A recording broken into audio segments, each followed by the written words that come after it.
वो तो स्त्री धर्म बताए, ये देह धर्म बताए।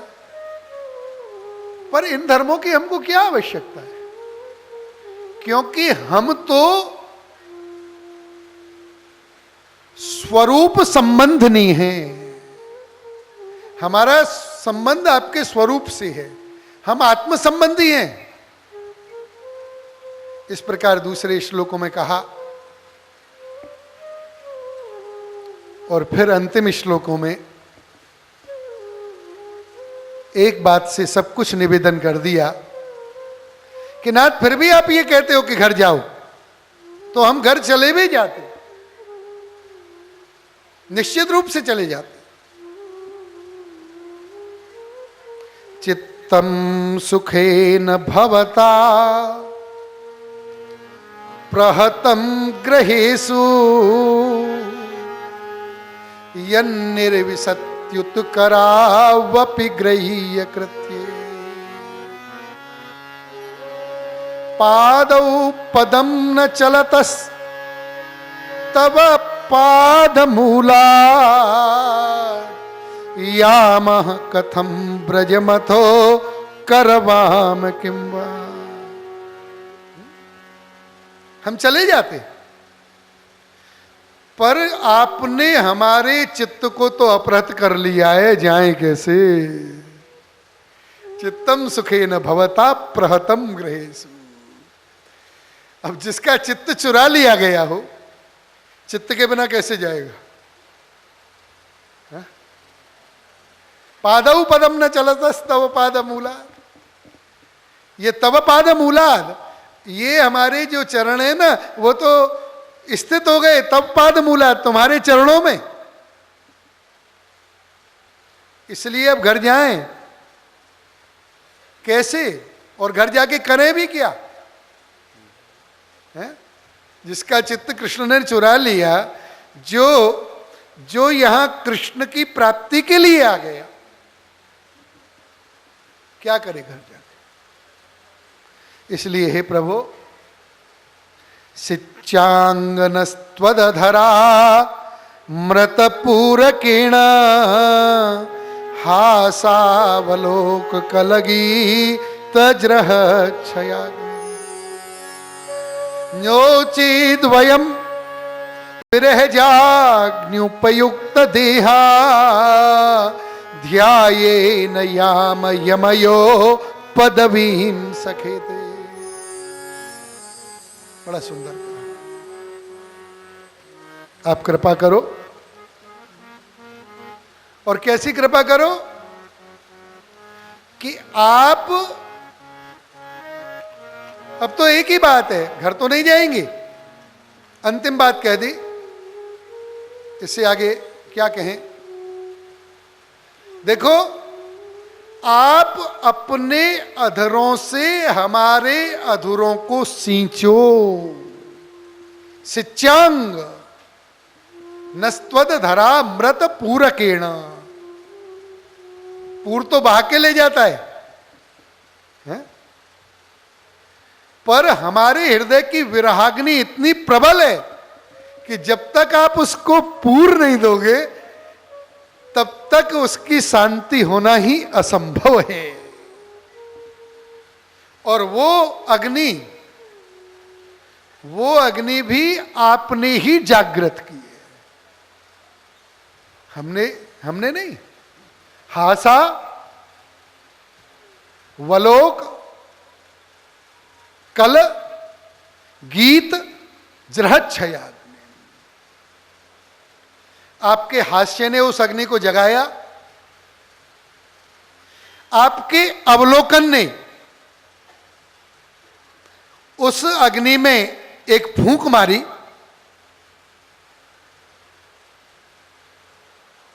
और आपके कल ने, आपका जो कल था, उसने उस अग्नि को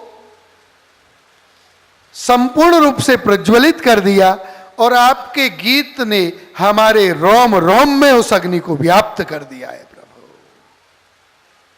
इसलिए अब वापस नहीं जाएंगे। वापस तो नहीं जाएंगे। तो क्या करोगे भाई? वापस मैं कहता हूं जाओ, मैं नहीं देता हूं रास का दान, मैं कह रहा हूं जाओ। जब तुम अपना, चलो तुम अपना पति भी अगर मुझको मानती हो तो भी पति की आज्ञा का पालन तो करना ही चाहिए ना। तुम कहती हो कि तुम ही आत्मा के पति हो, जो पूर्व में कह दिया, नित्य प्रिय पति सुतादि विरार्थ दई किम। गोपियों ने कहा नित्य प्रिय, ये लौकिक पति तो सुखरूप तो है पर दुखरूप भी तो है, पर आप तो नित्य प्रिय, नित्य सुखरूप हो। तो हमारे ऊपर कृपा करो, आप वापस नहीं जाएंगी। क्या करोगी? आपके विरह की अग्नि में इस देह को यहीं भस्म कर देंगे। नोचेद वयम विरह जाग्नि उपयुक्त देह। आज वापस जाने के लिए नहीं आएंगे और आपका ध्यान करती करती आपको प्राप्त हो जाएंगे, आपके चरणों में स्थित हो जाएंगे। फिर तो करोगे ना, फिर तो करना ही पड़ेगा ना, क्योंकि अब हमारा पुनर्जन्म होने वाला तो नहीं। इसलिए कृपा करके जो अग्नि आपने जगाई है उसे आप शांत करो, और वो अग्नि सिच्चांग नस्त्वधरा अमृतपूर्व, उससे ही शांत हो सकती है। उस अग्नि के शांत होने का कोई उपाय नहीं है। और अगर नहीं की तो हम अपने अपने शरीर को जला देंगे, फिर आपको प्राप्त हो जाएंगे। विरह जाग्नि, विरह में जलाएंगी। देखो एक शब्द बहुत सुंदर है, ध्यान देना, विरह में जलाएंगे आपके में। क्योंकि यहां भगवान ये कहते हैं कि भाई तुम जला दोगी पर मैं जीवित कर दूंगा, नहीं प्राप्त करोगी तो भी है। मुझको तुम कहती हो कि जब जला देंगी तो आपके चरणों में प्राप्त हो जाएंगे, पर मुझको अगर नहीं करना होगा तो मैं जीवित कर दूंगा। परीक्षित को मैंने जीवित कर दिया, उत्तरायाम हतो गर्भो से ना जीवित पुनः, तुमको भी जीवित कर दूंगा। तो गोपियों ने कहा हमको तुम जीवित भी नहीं कर सकते, क्योंकि हम आपके विरह में इस देह को जलाने वाले हैं। जब इसको तो केवल आप शांत इसीलिए कर सकते हो कि आप हमको अधरामृत से सिंचन करो। जब इस लौकिक काम को भगवान महादेव ने जलाया तो काम तो जल गया, पर जलने के बाद भी मूल रूप में तो नष्ट नहीं हुआ।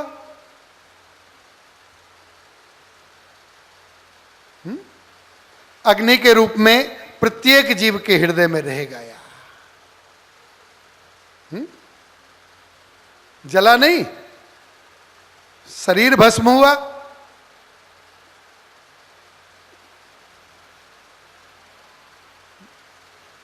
तो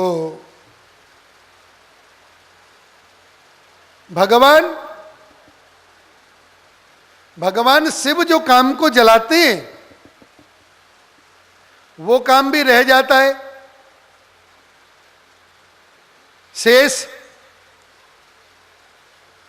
हर का उल्टा रह होता है ना, भगवान महादेव को हर कहते हैं, और हर का उल्टा क्या है? रह। यानी शिव के जलाने के बाद भी अग्नि रूप में रह गया, किंतु हम जो प्राण त्यागेंगे ना वो विरह में त्यागेंगे। रह यानी हर, और विरह यानी हरि। विउपसर्ग है, व्याकरण की दृष्टि से देखेंगे तो वी उपसर्ग है।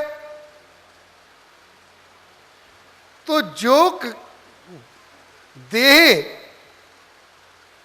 हर के जलाने के बाद जो काम रह गया, किंतु जो विरह में जलाएगा वी उपसर्ग हो गया। और आपके विरह में जलाएगा, उसमें कुछ भी शेष रहेगा ही नहीं, वो तो संपूर्ण रूप से भस्मीभूत ही हो जाएगा, उसे तो आपकी प्राप्ति ही होगी, निश्चित है। आया ना आपको ध्यान?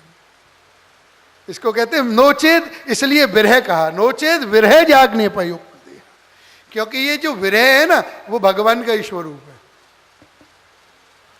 क्योंकि भगवान ब्रज के जो भगवान है, रास के भगवान है, वो रसात्मा है, रसात्मक है, रस का स्वरूप यानी श्रृंगार प्रधान है। और श्रृंगार के तो जो भेद हैं वो संयोग और विप्रयोग, तो इसलिए संयोग भी भगवान का स्वरूप है और विप्रयोग यानी ये जो विरह है ना वो भी भगवान का स्वरूप है। इसलिए नोचेद वयम विरह जाग्नि उपयुक्त देहा, इसलिए जब आपके विरह में देह त्याग करेंगे तो बाकी कुछ बचेगा नहीं। ध्यायेन यामयमयो पदवीम सकेते। और इस प्रकार बहुत कुछ निवेदन किया। हे प्रभु,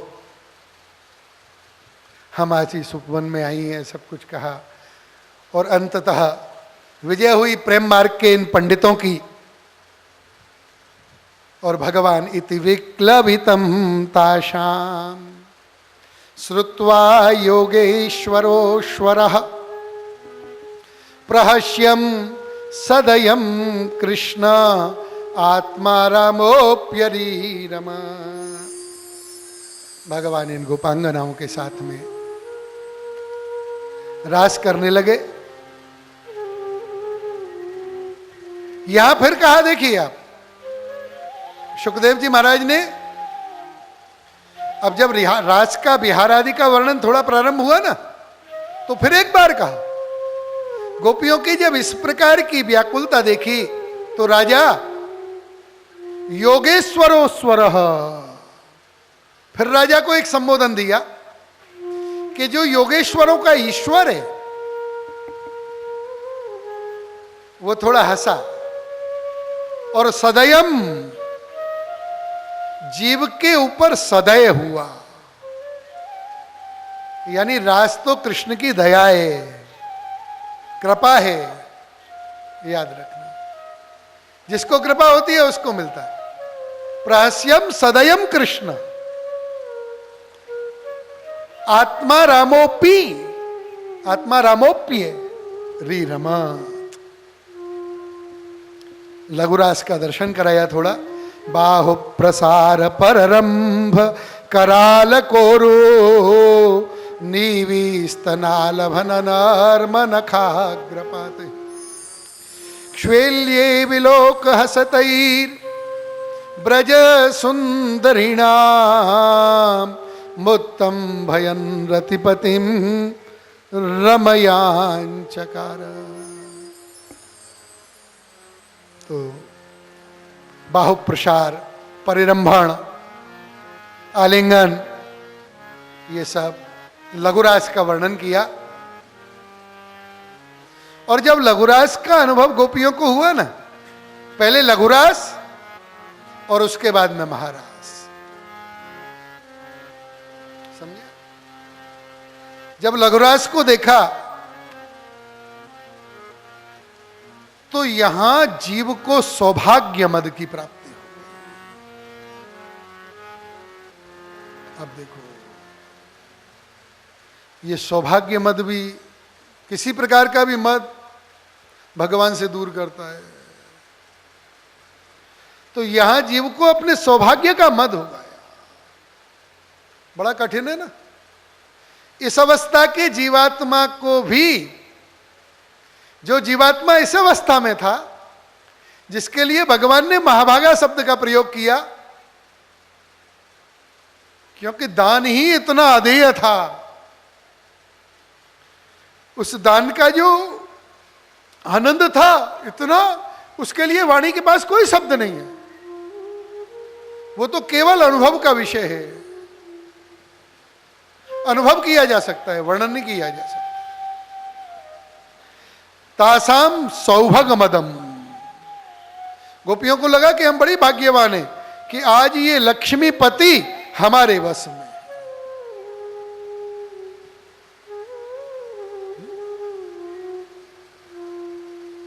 और भगवान से मान भी हुआ थोड़ा सा।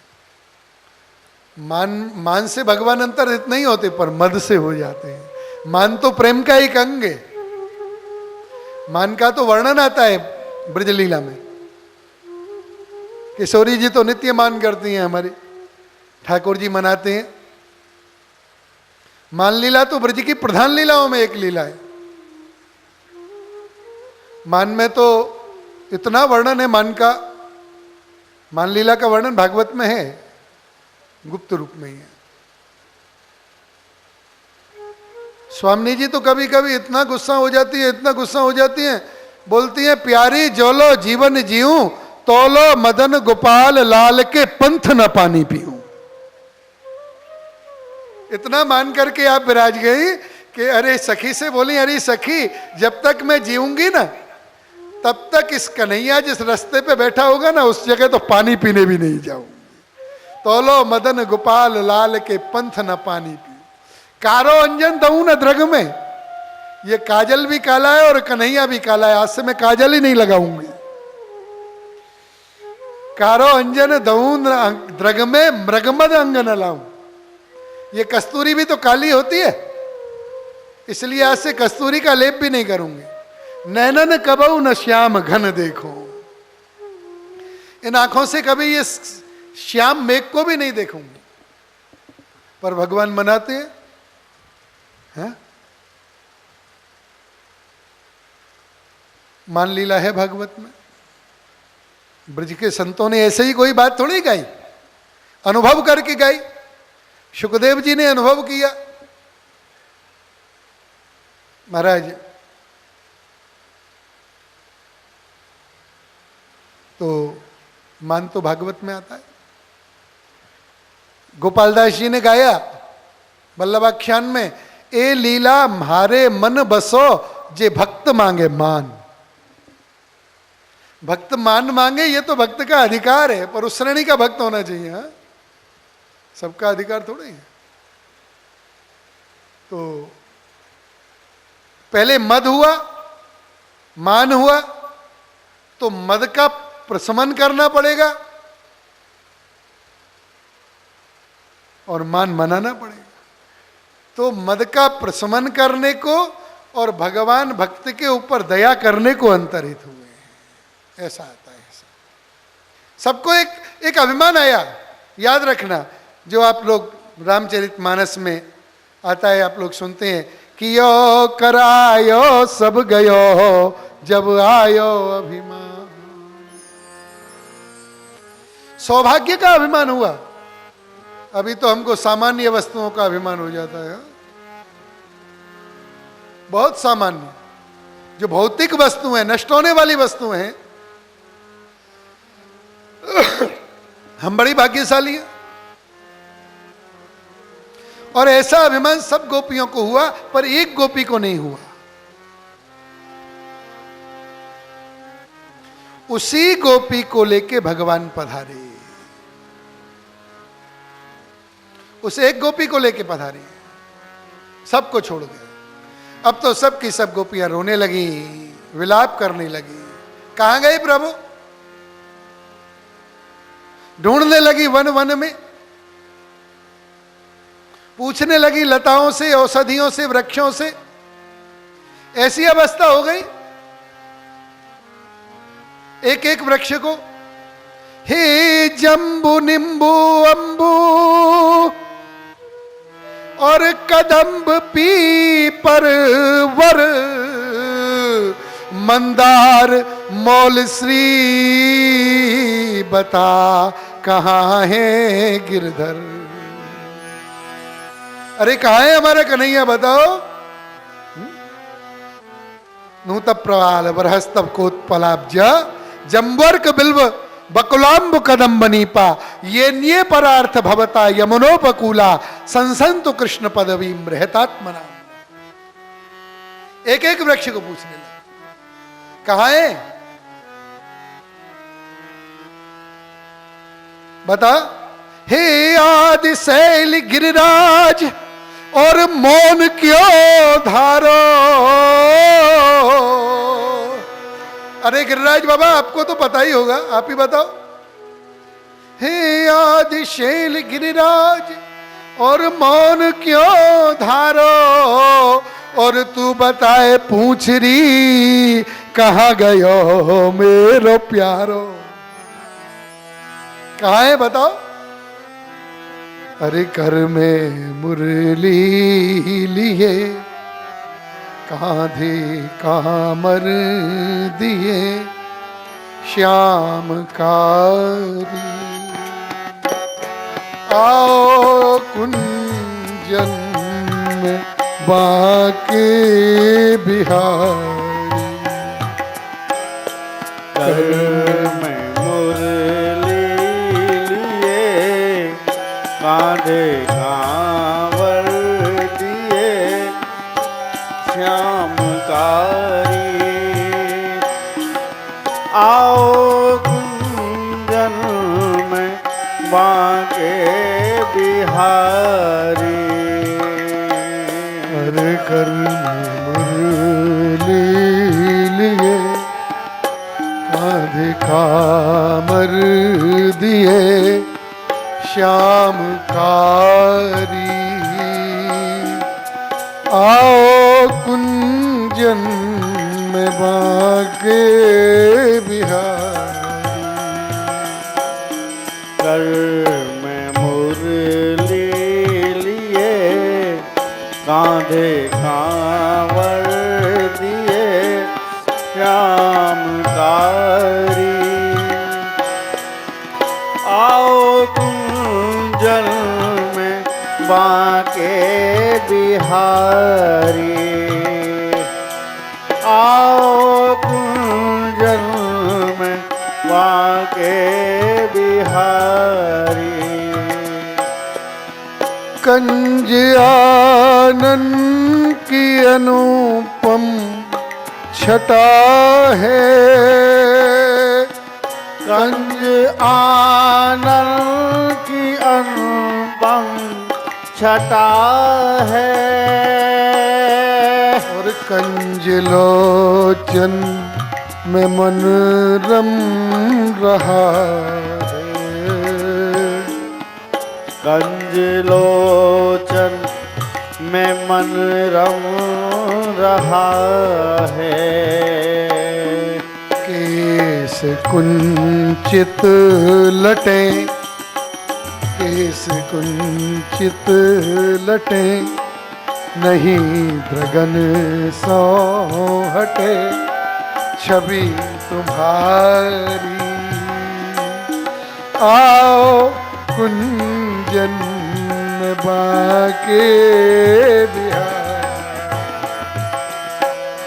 केस कुंचित लटे, नहीं द्रगन सो हटे छवि तुम्हारी। आओ कुंजन में बाके बिहारी। कर में मुरली लिए, कांधे कांवर दिए श्याम कारी। आओ कुंजन में बाके बिहारी। इस प्रकार गाती गाती वन वन में वृक्ष वृक्ष को पूछती पूछती कहाँ है कृष्ण? तदालापा, तदवचेष्टा और तदात्मिका, यहां तक प्राप्त हुई। उसकी जैसी चेष्टा करने लगे। कोई गोपी कृष्ण हो गई, कोई पूतना, यानी तदवचेष्टा तदात्मिका।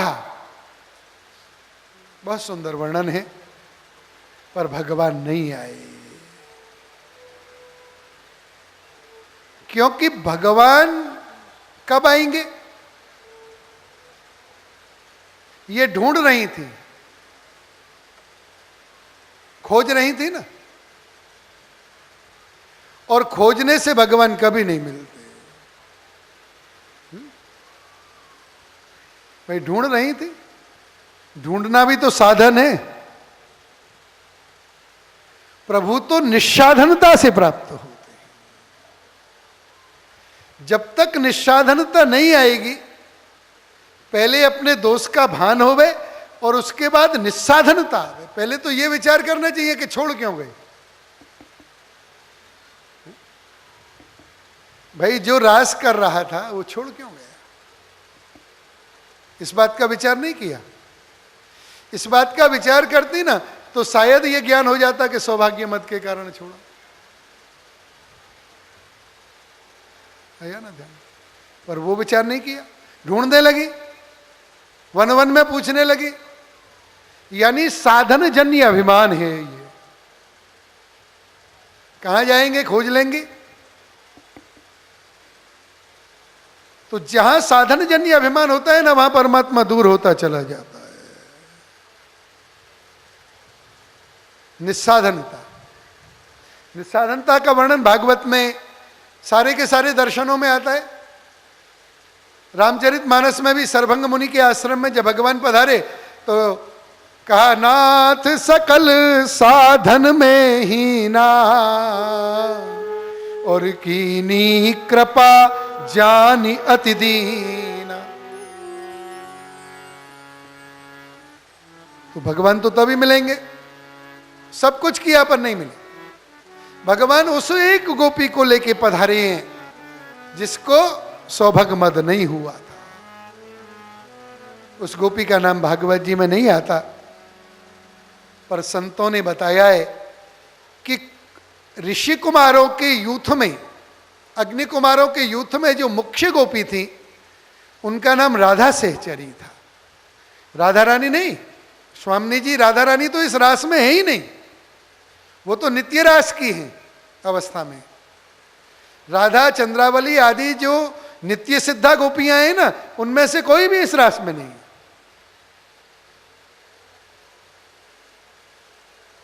वो किशोरी जी तो नित्य रास में है, रासेश्वरी हैं, वो एक अलग विषय है। पर कुमारिका, ऋषि कुमारों के यूथ की मुख्य स्वामिनी राधा सहचरी उसका नाम था। राधा के समान ही धर्म वाली थी वो, इसलिए राधा सहचरी कह के संतों ने, भागवत के टीकाकारों ने उसे संबोधित किया है। उसको लेके पधारे हैं आप। उस अनंत वन प्रदेश में जाके आज प्रभु ने उनके साथ में आनंद कर रहे हैं, रमण कर रहे हैं, उनको श्रृंगार दे रहे हैं।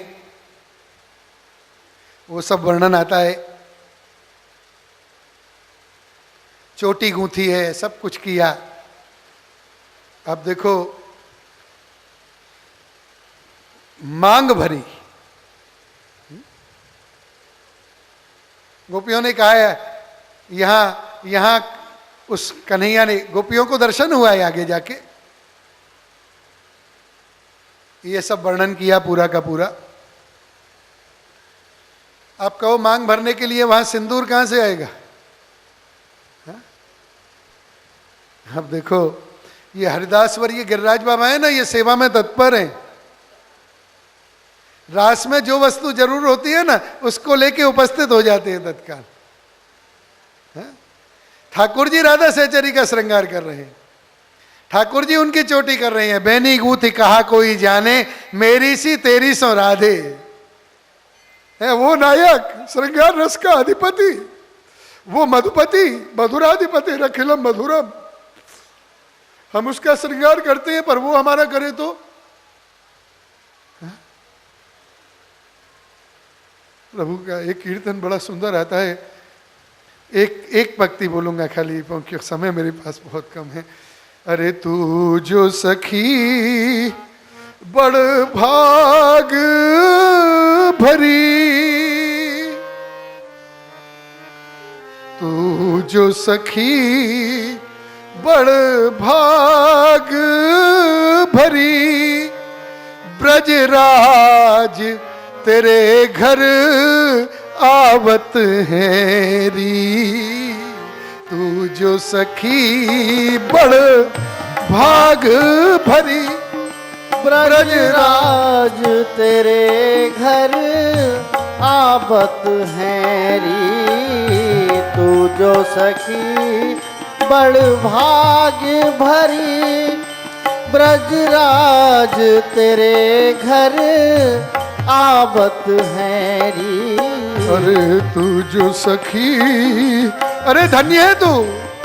हम उसके मंदिर में जाते हैं, हम उसके निकेतन में जाते हैं, पर वो जब आके घर का दरवाजा खटखटाए, मैं तेरे घर आया हूं, मन्नाथम मैं तेरा स्वामी हूं, मदगोष्ठम तू मेरा है, ये सब मेरी गोष्ठी है, मत परिग्रहम मैं तेरा पानी ग्रहण करता हूं, तो हम धन्य होते हैं।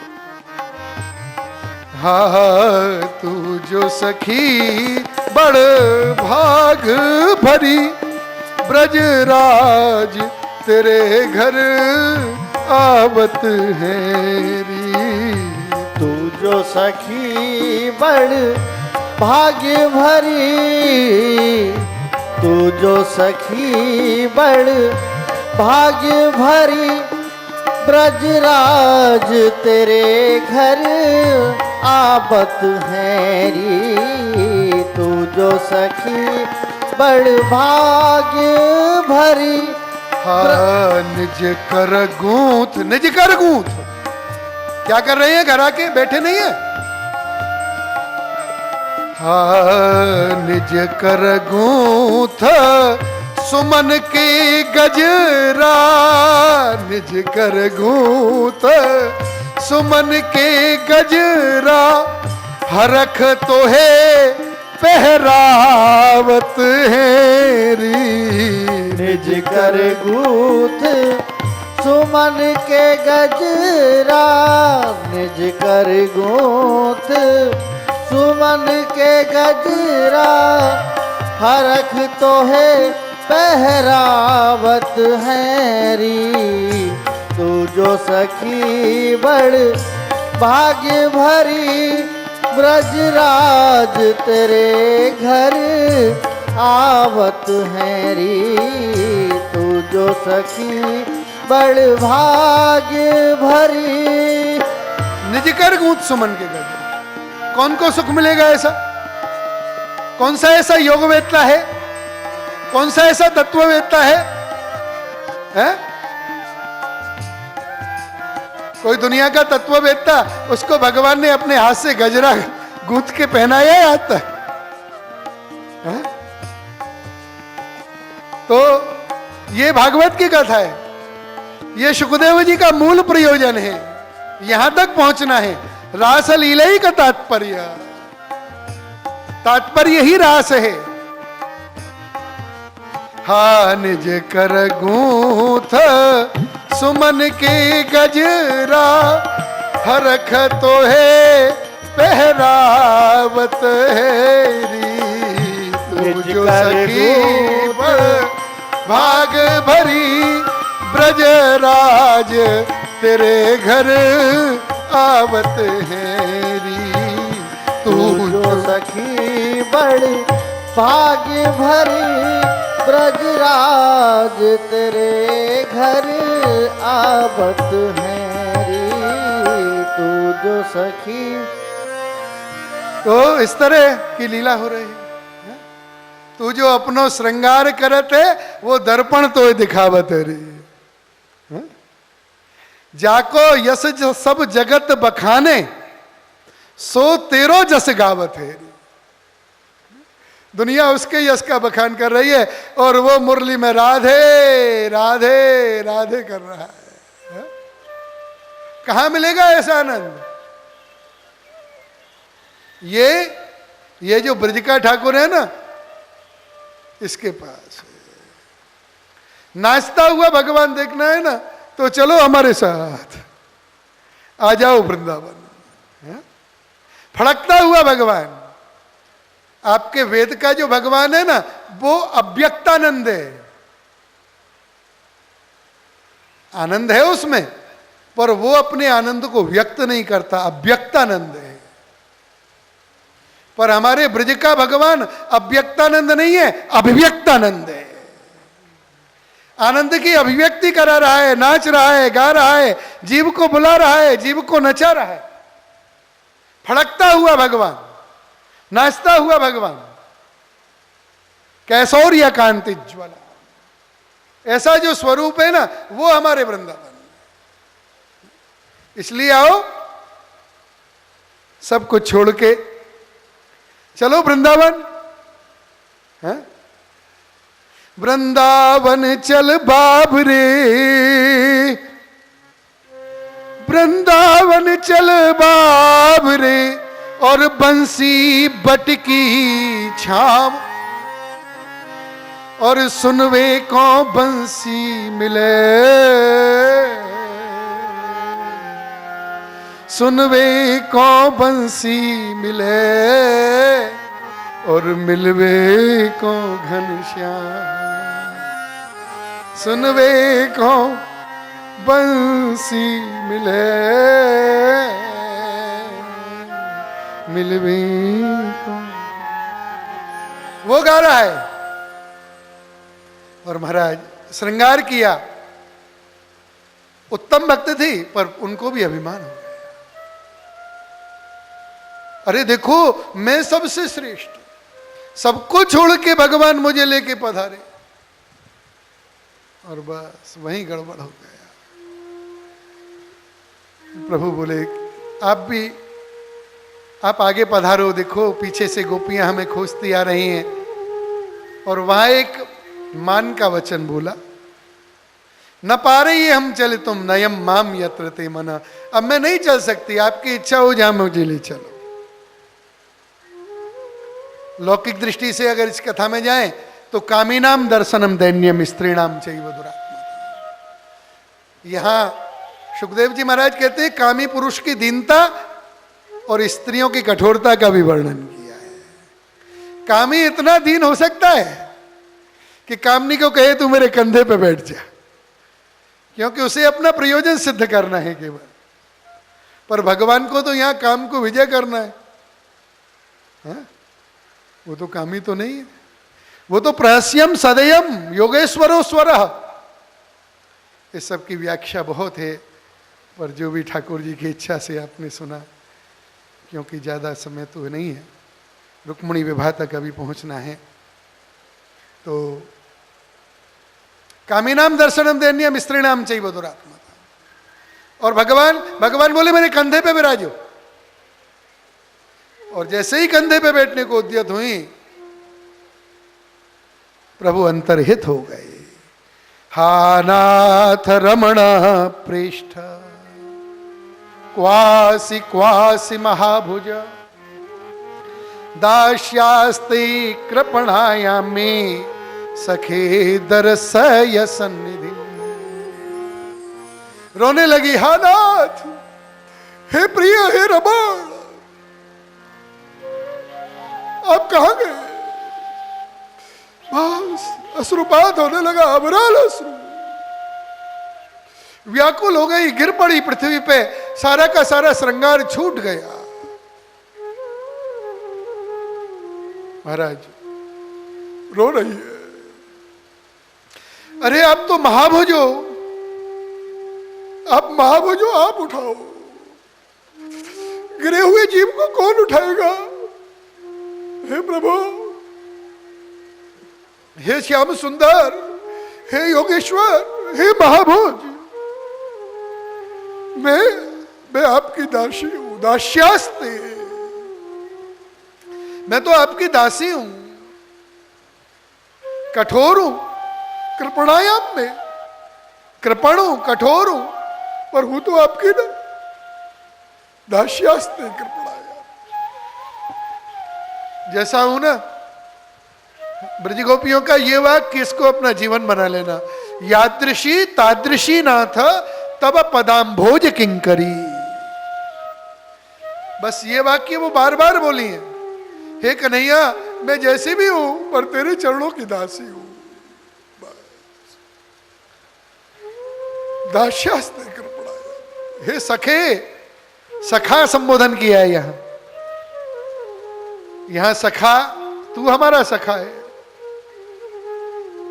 प्रभु नहीं, सखा है हमारा तू। सखे दर्शय सन्निधिम, हमारे सामने आओ। और सारी की सारी गोपियां आ गई पीछे से ढूंढती ढूंढती। पूछा, तुमको भगवान क्यों छोड़ गए? ये उत्तम भक्त थी, इसलिए अपने अपराध का बोध हो गया था।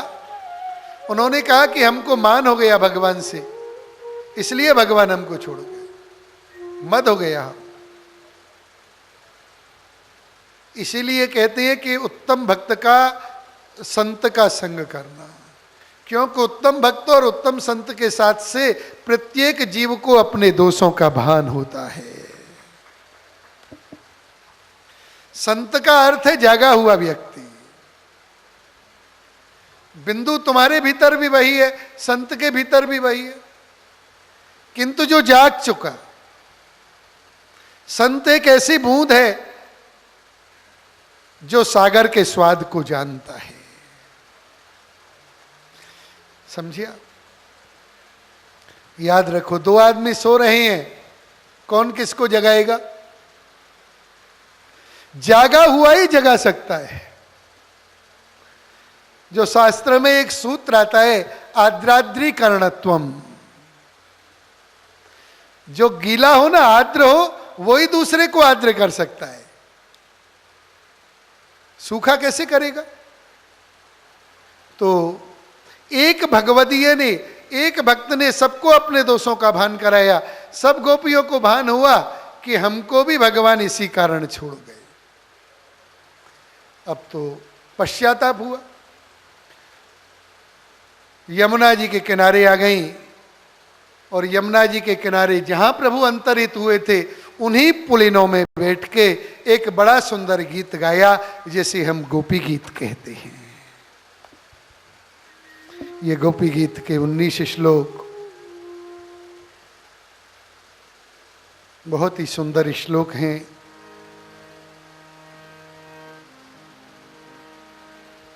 गोपिया ऊंचो, पहले श्लोक में एक एक गोपी बोल रही है, एक एक श्लोक।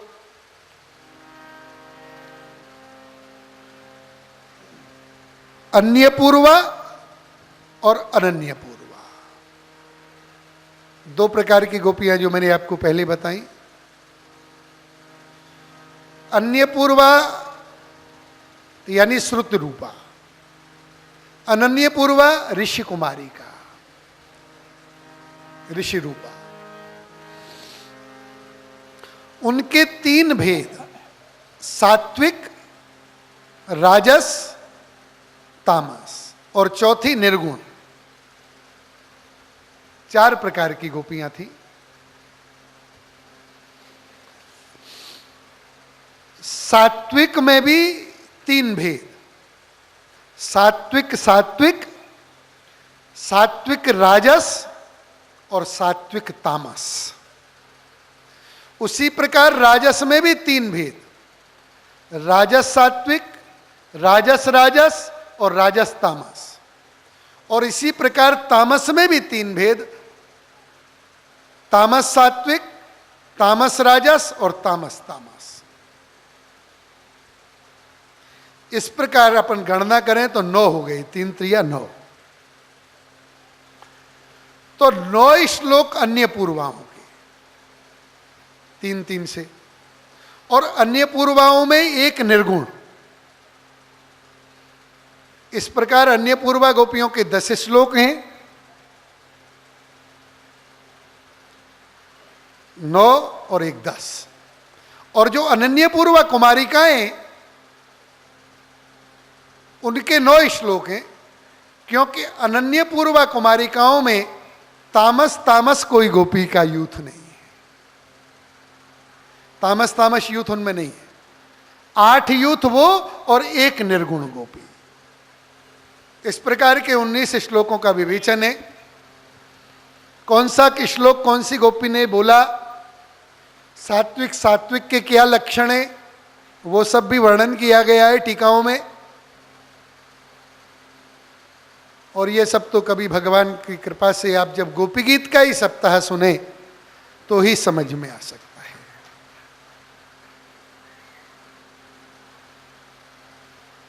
सात्विक सात्विक कौन होता है, निर्गुण का क्या है प्रकार, तो ये पूरा का पूरा गोपी गीत भागवत में ऐसे 5 गीत हैं पूर्वार्ध में। दसम स्कंद की कथा में वेणुगीत, प्रणय गीत, गोपी गीत, युगल गीत और भ्रमर गीत, पांचों का एक अलग दर्शन है, पांचों का एक बहुत ही सुंदर प्रकार है। अभी थोड़े दिन पहले हमने महाराष्ट्र के चंद्रपुर गांव में पंचगीत सप्ताह किया था थोड़े दिन पहले।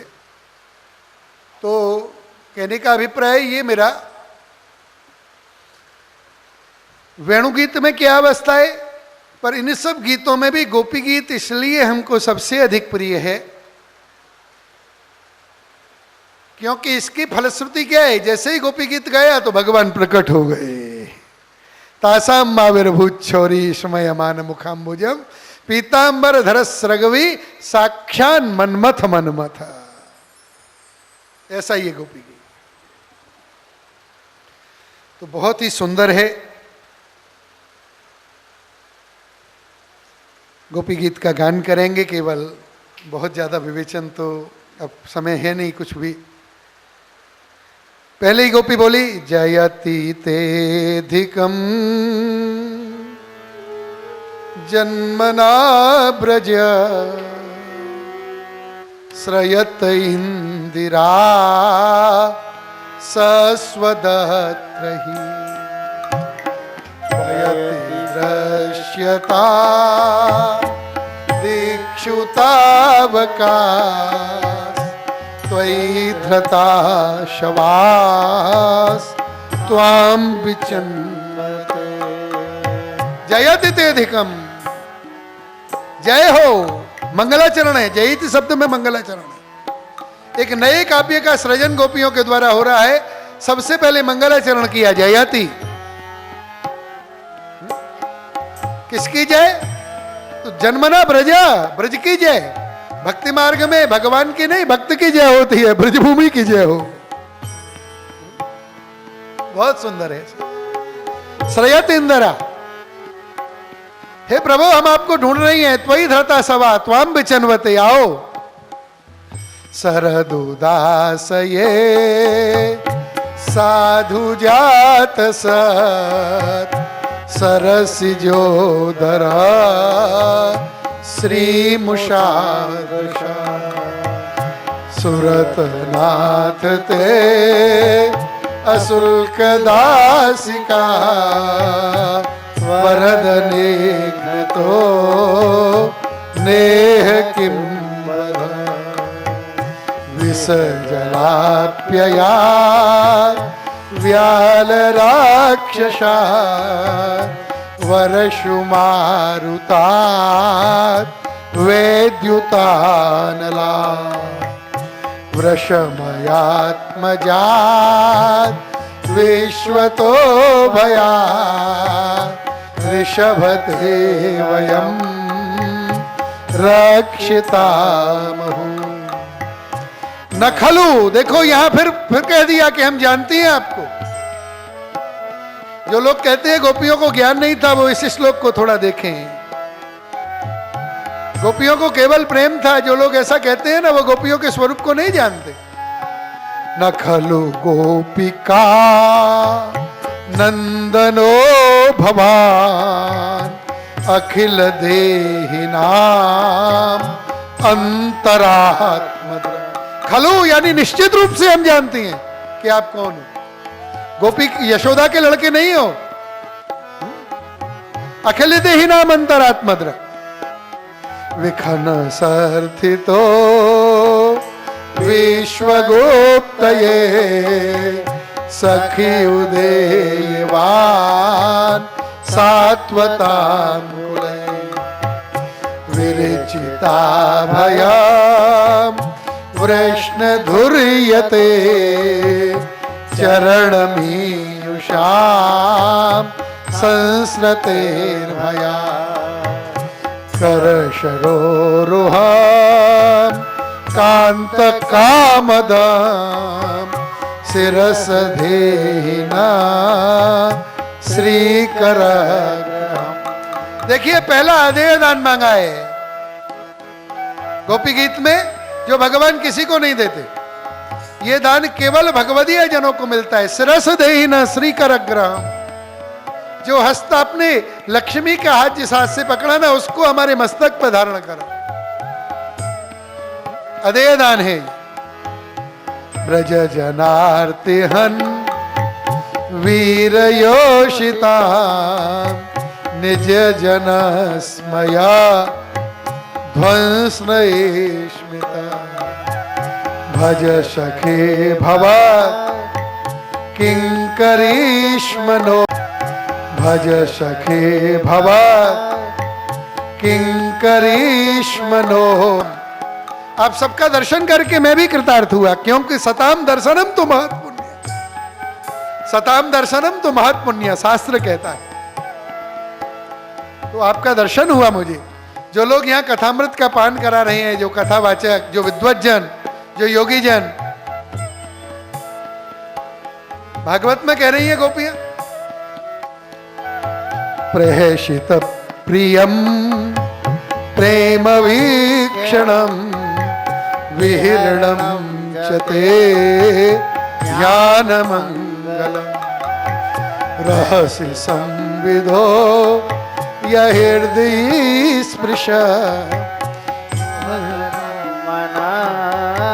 क्षोभयन्ति चलस यद ब्रजास चारयन् पशु, नलिन सुंदरम नाथ ते पदम, शिल तृणांकुरै सीदितीतिनः, कलिलता मना कांत गच्छति, दिन परीक्षये नीलकुंतलये वनरोहाननम बिभ्रदाव्रतम, घनरजश्वलं दर्शयन् महो मनसि नाश्मरा वीरयच्छसि, प्रणत कामदम, कैसे चरण है? प्रणत कामदम, प्रणत कामदम पद्मजार्चितम धरणि मंडनम ध्येयमापदी, चरण पंकजम संतमं चते रमणनस्तने स्वरपयाद। यहां दोबारा कहा कि उन चरणों को धारण करना चाहती हैं वक्ष पे। दोनों श्लोकों में बहुत अंतर है, दोनों के भावों में बड़ा फर्क है। यहां चरण गुण रूप है, यहां चरणों का जो एक स्वरूप है वो अलग है। धरणि मंडनम ध्येयमापदी, इन चरणों को आपने इस ब्रजभूमि के ऊपर स्थापित किया और कहीं नहीं किया। उन चरणों को हमारे वक्ष के ऊपर पधरा। सुरत वर्धनम शोकनाशनम स्वरित वेणुनाम सुष्ट चुंबितम, इतर रागवीश मारणम नृणाम वितर वीरनास ते धरामृतम, अटति यद भवान अन्निकाननम त्रुटयुगायते त्वाम पश्यताम, कुटिल कुंतलम श्रीमुखम चते जडौदीक्षताम पक्ष्मकृदशाम, पतिसुतान्वयम् भ्रातृबान्धवा नति विलङ्घ्यते त्यच्युतागता, गतविदस्तवो गीतमोहिता हितवयोषितः कस्त्यजेन्निशि, रहसि संविदां रक्षयोदयां प्रहसिताननां प्रेम वीक्षणम्, बृहदुरश्रियो वीक्ष्य धामते मुहुरते स्पृहा मुह्यते मनः ब्रजवनौकशां व्यक्तिरङ्गते व्रजनिहन्त्रलां विश्वमङ्गलम् त्यजमनाकच न स्पृहात्मनां स्वजनहृदयां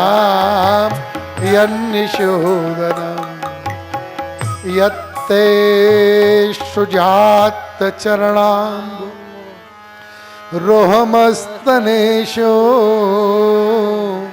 भीताशनैः प्रियदधीमहि कर्कशेषु तेनाटवी मटसि तद व्यथति न किंश्वीत कूर्पादिर्भ्रमति धीर भवदायुषा। 19 श्लोक गाए, बहुत सुंदर हैं। बहुत कुछ कहना चाह के भी कुछ नहीं कह सके, जो भगवद इच्छा। और सुखदेव जी महाराज बोले, इति गोप्यः प्रगायन्त्य प्रलपन्त्यस्य चित्रधा रुरुदुः सुस्वरं राजन् कृष्ण दर्शन लालसा। रोने लगी, कृष्ण दर्शन लालसा, ऐसा सुस्वर रुदन आपका है। ताशामाविर्भूत चौरी। और जब इस प्रकार रुदन हुआ ना, ठाकुर जी प्रकट हो गए। स्मयमान मुखाम्बुजम पीतांबरधर स्रगवी साक्षान मन्मथ मन्मथ। बोलो श्री मदन मोहन लाल की जय। पीतांबर धारण करके, वनमाला, मोर मुकुट, परम सुंदर, साक्षात मनमथ मनमथ, ऐसा देही में जैसे प्राण आ गए। चौथे अध्याय में भी एक इंद्रिय लीला का भी दर्शन है। काचित कराम्बुजम, इस प्रकार का जो सब वर्णन आता है। और उसके बाद महारास, गोपियों के संदेह आदि को निवृत्त किया वहां प्रभु ने। और यहां गोपियों को भगवान ने कहा, इतना जब हो गया ना, तब भगवान ने कहा कि गोपियों, मैं तुम्हारा ऋणी हूं। यहां ये बोले, ठाकुर जी बोले, जब ये सब पूरा का पूरा प्रकार, जब गोपियों ने प्रश्न किया, भजतो नु भजन्त्येक एक एतद विपर्ययम् नो भयाश्च भजन्त्येक एतन्नो ब्रूहि साधुभो, उसके उत्तर में आपने मिथो भजन्त ये सक्षा सार्थ कांतोद्यम, ये सब कह के मया परोक्षम भजता तिरोहितम, ये सब पूरा समाधान करते हुए कहा कि निर्वध्य संयुजा। गोपियों, तुमने जो किया ना, वो कोई कर नहीं सकता। मैं तुम्हारे लिए कुछ भी करूं, पर तुम्हारे प्रेम का ये कृष्ण सदैव ऋणी रहेगा। यहां भगवान, क्योंकि प्रेम जो समर्पण होता है ना, उसके बदले में धन्यवाद नहीं दिया जा सकता, आभार नहीं दिया जा सकता। ये तो उसके लिए बहुत हल्के शब्द है। परमात्मा कहता है, ये कृष्ण तुम्हारा ऋणी रहेगा हमेशा। और उसके बाद महाराज हुआ।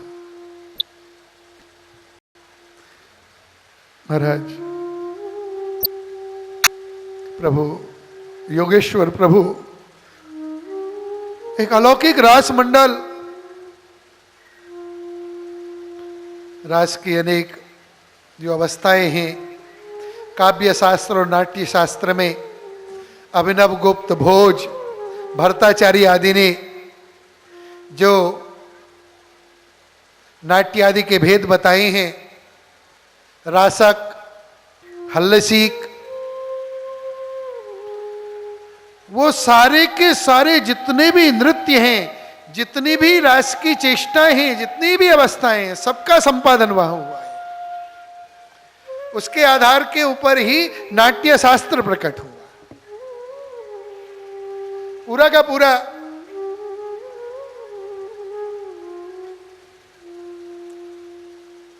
तो ये सब वर्तमान में भोज आदि के द्वारा, कालिदास आदि के द्वारा